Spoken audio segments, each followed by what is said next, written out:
टोपिए दरोगा बाबू हवाई सना हमारे ओढ़ानिया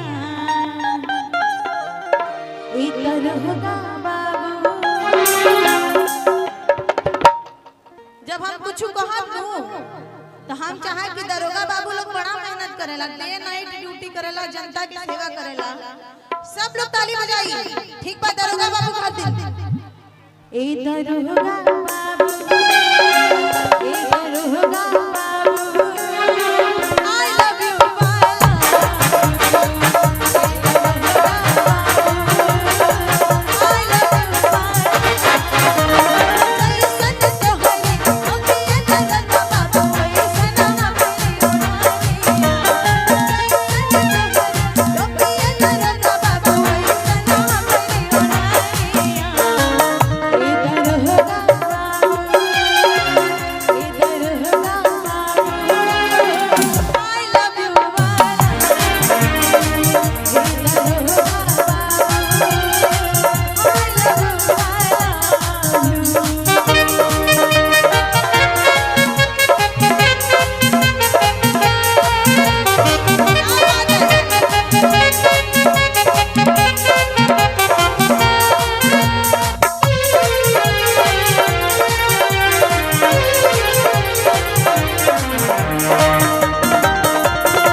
रंग लगा हुआ रहता है तो पहचानने में कभी कभी गलती हो जाती है ना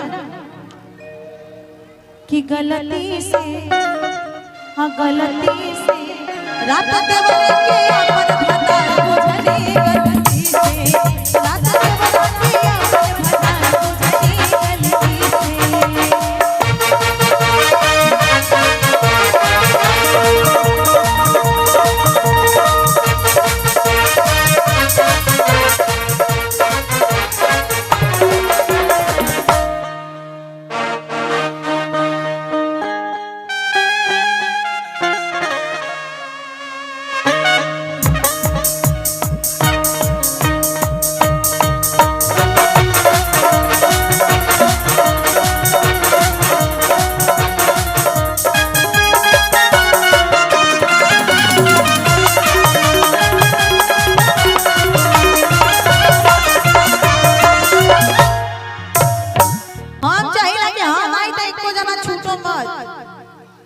कि अरे जियरा मेरा ध्यान के डर जाई हो। धर्मेंद्र शर्मा की तरफ से आशीर्वाद और प्यार बा। ए भैया सुना तो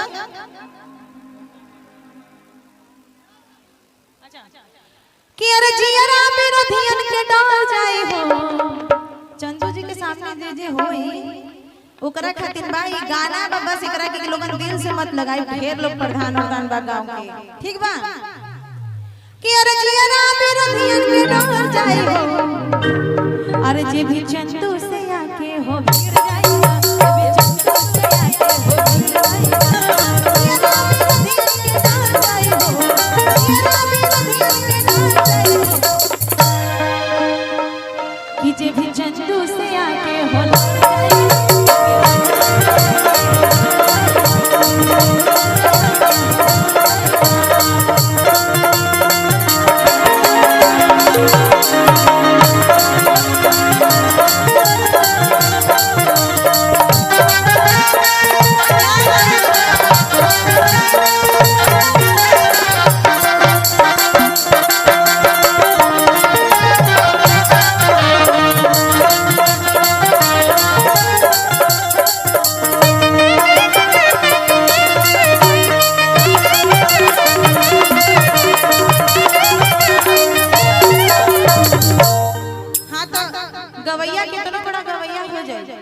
लेकिन जब ले बजावे वाला बढ़िया ना रही ना भैया कुछ ना उखाड़ पाई।